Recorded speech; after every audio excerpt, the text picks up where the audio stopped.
오늘 6월 14일 맥힌 성경기 신명기 19장, 10편 106편, 이사야 46장, 요한계시록 16장입니다. 새벽은 신명기 19장 말씀을 함께 보고 기도하겠습니다.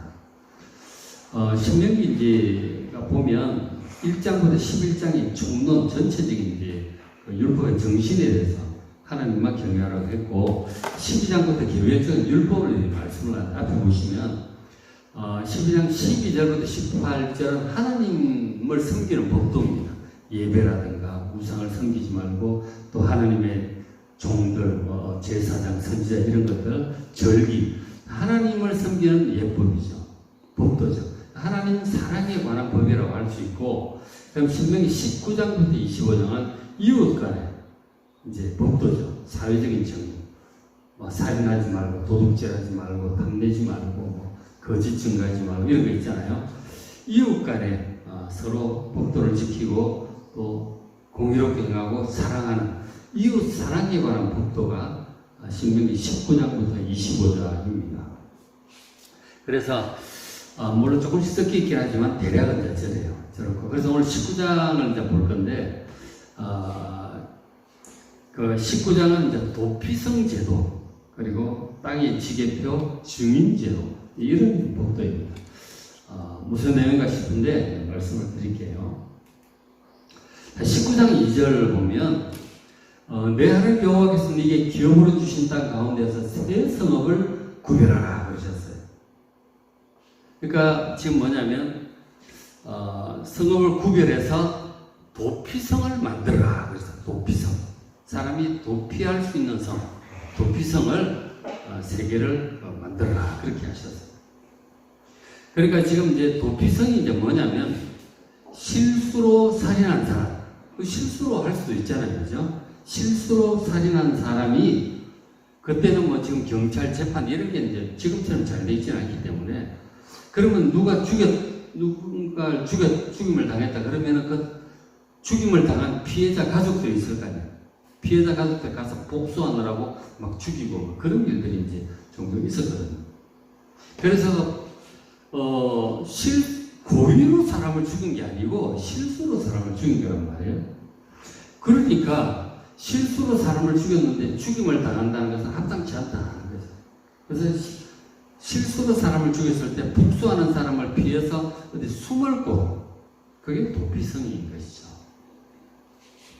그래서 이제 지금 이제 신명기 19장의 상황은 앞에 민수기 끝까지 보고 이제 넘어왔는데, 지금 가나안 땅 본토 안쪽으로는 못 들어갔지만 요단강 건너편에 땅은 정복을 했어요. 그러니까 아모리 왕 시온의 땅, 그리고 바산 왕 옥의 땅, 북 아모리 왕국, 남 아모리 왕국 땅을 정복을 했단 말이에요. 요단강 이제 동쪽인 거죠. 동쪽에 지금 레바논 쪽을 이제 점령을 한 거예요. 그래서 해가지고 그 땅을 2.5지파에게 이미 분배를 했습니다. 그러니까 르우벤 지파, 갓 지파, 므낫세 지파에게 분배를 했어요. 그 땅에 세 군데 도피성을 정하라 그렇게 좀 말씀을 하신 거죠. 그리고 이제 뒷부분에 보면 19장 8절에 네 조상들에게 주리라고 말씀하신 땅을 다 네게 주실 때에, 그러니까 요단강 건너가서 요단강 서쪽 이제 본토죠. 그쪽에 건너가서 또 정복을 다 끝나면, 아직은 정복을 못했어요. 그거는 이제 여호수아 넘어가서 정복을 하죠. 그러니까 아직 못했는데 들어가서 정복을 하면 그곳에서 또 세 군데 또 도피성을 정하라는 것이죠. 그 9절에 이 세도에 동쪽에 서쪽에 본토에 새 성읍을 다하라 그러셨어요. 합해서 6개가 되는 거죠. 그래서 10절 네 하나님 여호와께서 네게 기업으로 주시는 땅, 그 땅에서 무죄한 피를 흘리지 말라. 사실 뭐 죽을 죄를 지은 건 아니거든. 실수로 사람을 죽였지. 그렇다고 해서 죽임을 당할 죄는 아니다. 실수니까. 그렇게 죽지 않도록 무죄한 피를 흘리지 않도록 하라 하셨어. 이같이 하면 그의 피가 네게로 돌아가지 않을 것이다. 이스라엘 백성들에게 죄가 없을 거다 하는 거죠. 그래서 먼저 지도를 한번 보여드리면, 여기 이제 있잖아요. 지도를 보시면은 지금 이제 이쪽이 요단강이고 가운데가 요단강이죠. 옆에 위에가 갈릴리 호수고 요단강, 사해바다. 그래서 지금은 이제 신명기 20장 상황은 요단강 동쪽 여긴 점령을 했어요, 지금. 그죠? 남쪽에 아모리 왕 시온의 땅, 북쪽에 바산 왕 오겠다고 정복을 했어요. 그래서 2.5지파에 나눠줬는데, 아래쪽은 이제 루벤 지파, 중간에 갓 지파, 위에 므낫세 반지파, 그러니까 동므낫세 지파에게 나눠준 거죠. 그래서 세 군데를 정했어요. 이 루벤 지파 쪽에는 벳셀, 그다음 중간에 갓 지파 쪽에는 길랏 라못, 그리고 북쪽에는 바산 골란 저쪽을 세 군데를 이제 도피성을 정한 거죠. 근데 아직 여기는 요쯤 모여 있어요. 여기 뭐 이쪽으로 건너가서 이제 정정을 아직 못 했거든요. 그거는 이제 모세 죽고 바로 다음 요수아가 이제 정복을 하게 돼요. 들어가면은 여기도 세 군데를 이제 하라고 하셨어요. 아래쪽에 헤브론, 중간에 세겜, 북쪽에 갈릴리 게데스를 정하도록 하십니다. 이 여섯 지명은 굉장히 유명해요. 성경에 있다면 계속 나와요. 세겜 자주 나오죠. 헤브론도 자주 나오고, 그 다음 길랏 라못 이런 거 굉장히 자주, 게데스 자주 나오는데, 이 여섯 성읍은 도피성이고 레위 지파의 성읍입니다. 그래서 무슨 일이 있으면은 다 또 거기 모여서 인원들도 하고 회의도 하고 이제 그렇게 했던 곳이죠. 그래서 도피성을 여섯 군데를 정하도록 하신 것이죠. 도피성에 대해서는 나중에 여호수아 넘어가서 땅 정복을 다 하고 진짜 도피성을 여기 정하는 내용이 나오는데, 그래서 그 여호수아 20장에 가면 도피성에 관한 좀 자세한 내용을 제가 설명을 전에 했거든요. 여호수아 20장 한번 찾아서 보시기 바랍니다. 그래서 이 도피성 6개는 뭐냐면 이스라엘 어느 지역에 서든지 50km 하면 안쪽으로 다 갈 수 있어요. 그러니까 너무 멀면 가다가 가족들한테 붙잡혀 죽을 수 있잖아요. 너무 멀면 안 돼요, 도피성이. 그래서 골고루 배치되는, 어디서든지 50km 같으면 하루 부지런히 가면 갈 수 있어요. 가서 도착할 수 있는 거리에 도피성을 골고루 전국에 만들어 놓은 것이죠. 그래서 이제 도피성에 들어가는 경우가 어떤 경우냐면 이런 경우죠. 4절 보면 살인자가 그리로 도피하여 살만한 경우, 사람을 10계명 이제 6계명에 살인하지 말라고 그랬잖아요, 그죠? 살인을 하면 이게 큰 죄죠. 그래서 그 사람은 보통 이제 죽는 게 마땅하죠. 그런데 이제 고의적인 살인이 아닐 때가 있는 거죠. 4절에 살인자 그를 도피하여 살만한 경우는 이라니 곧 누구든지 본래 원한이 없이 부지 중에 그의 이웃을 죽인 거다는 거죠. 누가 원한을 가지고 그냥 고의로 죽인 게 아니고 부지 중에 실수로 잘 모르고 죽인 거죠. 그 예를 이제 들기를 그렇게 보시면 있잖아요.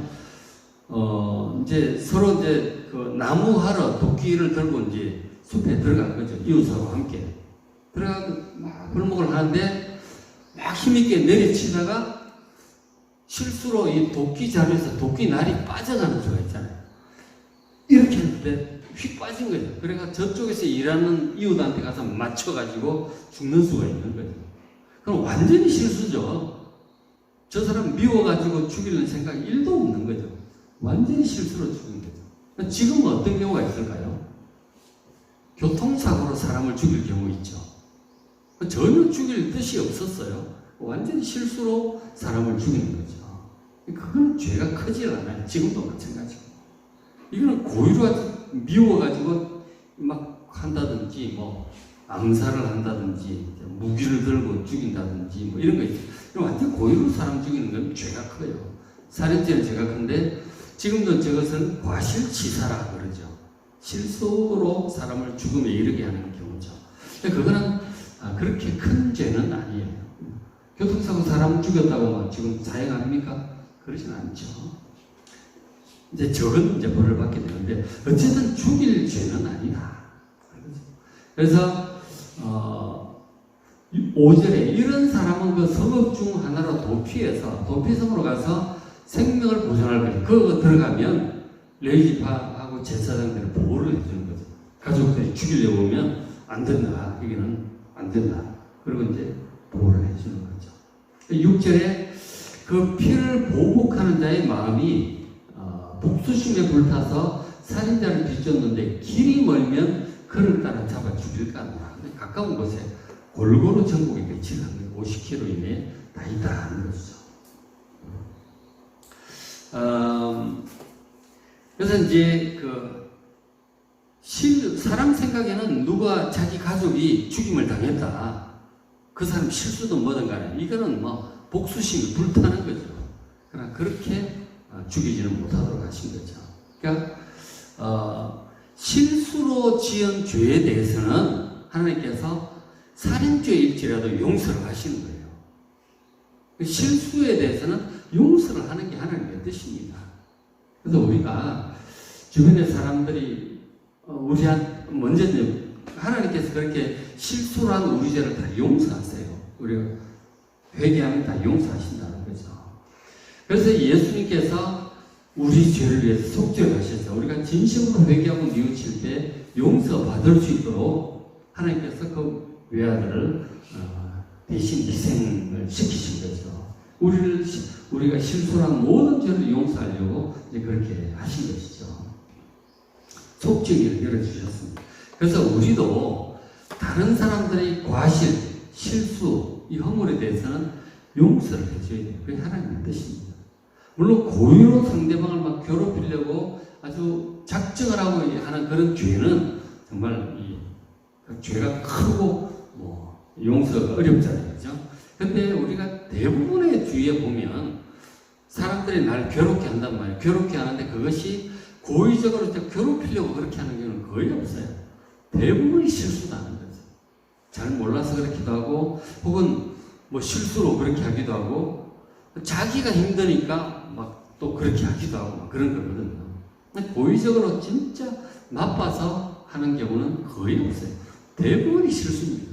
그래서 주변에 있는 사람들의 실수에 대해서는 고의가 아니라면 여러분 다 용서해 주시길 바랍니다.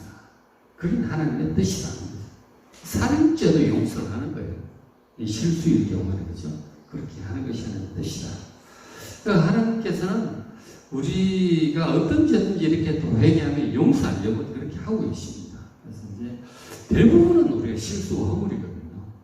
그렇기 때문에 회개해서 용서도 받으시고 주변의 사람들 다 용서해 주시길 바랍니다.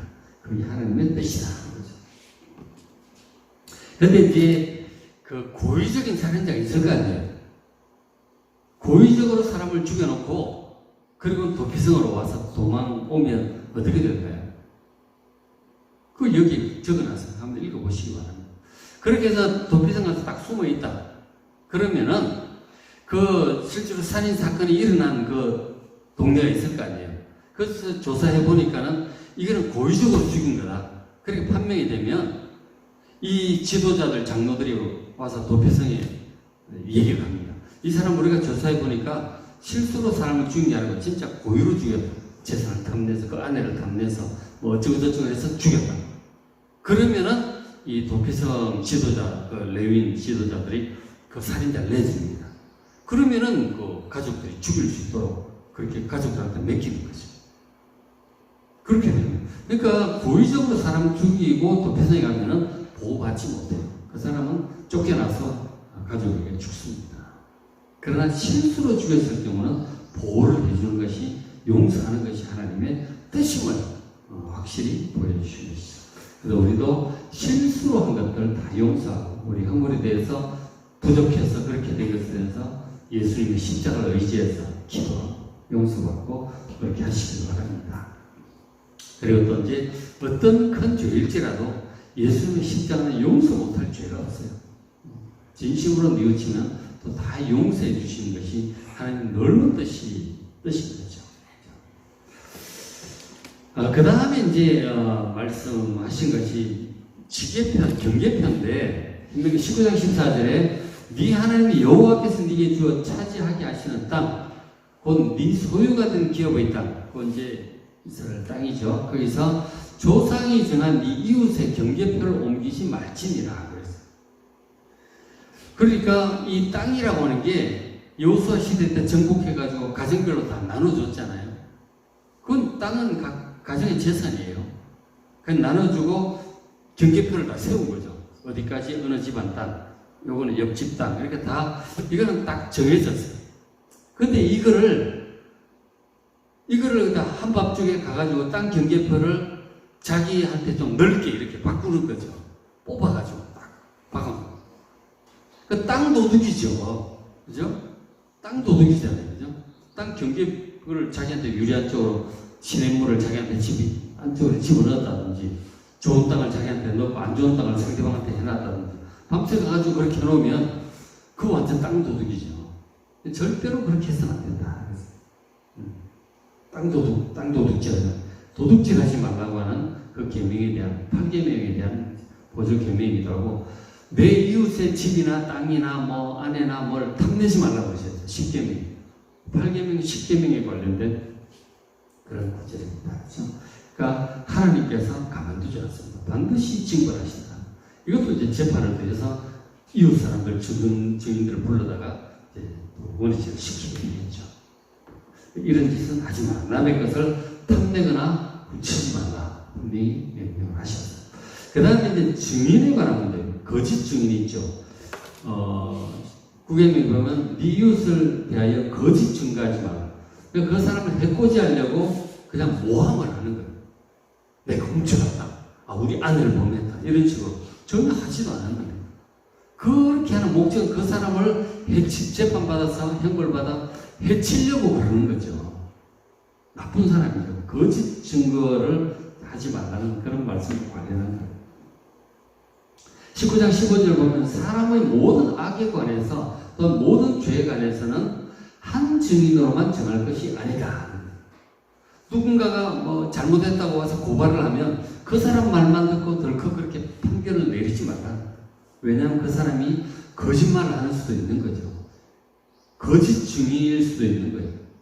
위증을 할 수도 있다. 그래서 한 사람 말만 듣고 판결을 내려서는 안 되고 두 증인의 입으로나 또는 세 증인의 입으로 그 사건을 확정하는 거예요. 그러니까 고발하는 그 사람 말고 그 외에 다 똑같은 말을 하는 다른 한 사람이나 두 사람이 있어야 된다는 거죠. 한 사람 말만 듣고 여러분 판단하지 마시기 바랍니다. 우리도 이제 주변에 이제 이런 이웃들 간에 누가 얘기를 해서 누가 나빠. 그 사람이 이랬어. 그래? 정말 나쁜 사람이네. 그렇게 섣불리 판단하지 말라고 하는 거예요. 한 사람 말만 듣고는 몰라요. 상대방 말도 반드시 들어봐야 됩니다. 그러니까 여러분 우리 그런 거 많잖아요. 누가 얘기 듣고 누가 이랬는데 진짜 나빠. 어느 집사님 이랬대. 어느 권사님 이랬대. 어느 목사님이 그랬대. 정말 나쁜 사람이네. 그러지 말라는 거예요. 한 사람 말만 듣고는 절대로 몰라요. 반드시 상황을 제대로 알고 싶으면 상대방 말도 들어봐야 되고 가운데 이제 중립적인 사람 말도 들어봐야 되는 거예요. 신중하게 잘 판단하시기 바랍니다. 두세 증인이 있어야 된다는 거죠. 한 사람 말만 듣고 해서는 안 된다는 것이죠. 그래야 공정하게 얘기를 할 수 있습니다. 사람은 항상 자기한테 유리한 얘기만 하고 불리한 얘기는 안 하거든요. 말이 정확하지 않아요. 반드시 이건 그 말이 그렇게 왜곡이 되게 되어 있습니다. 양쪽 그리고 중립적인 사람들을 잘 들어보시고 잘 판단하시기 바랍니다. 섣불리 그렇게 판단하지 말고. 그래서 이제 16절에 만일 위증하는 자 거짓 증거를 한 거죠. 있어서 어떤 사람이 악을 행했다. 고발을 한 거죠. 거짓말을 하는 거예요.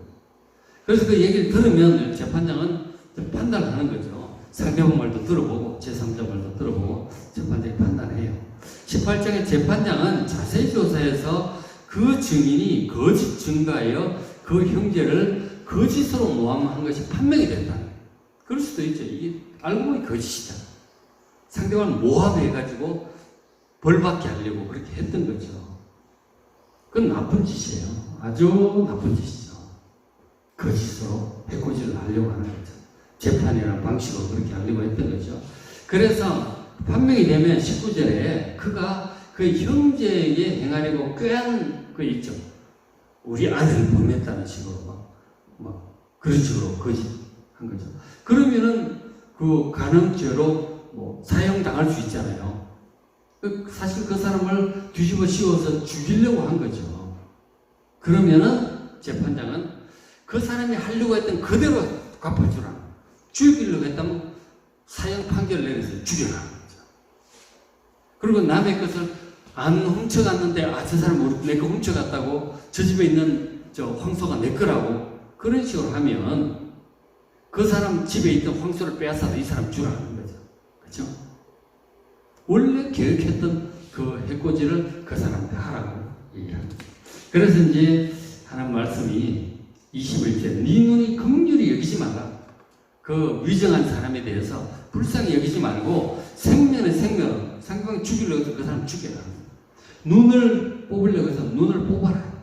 이를 다치게 하고 이를 다치게 하고 손에는 손으로 발에는 발로 해코지 하려고 했던 그대로 해주라는 거죠.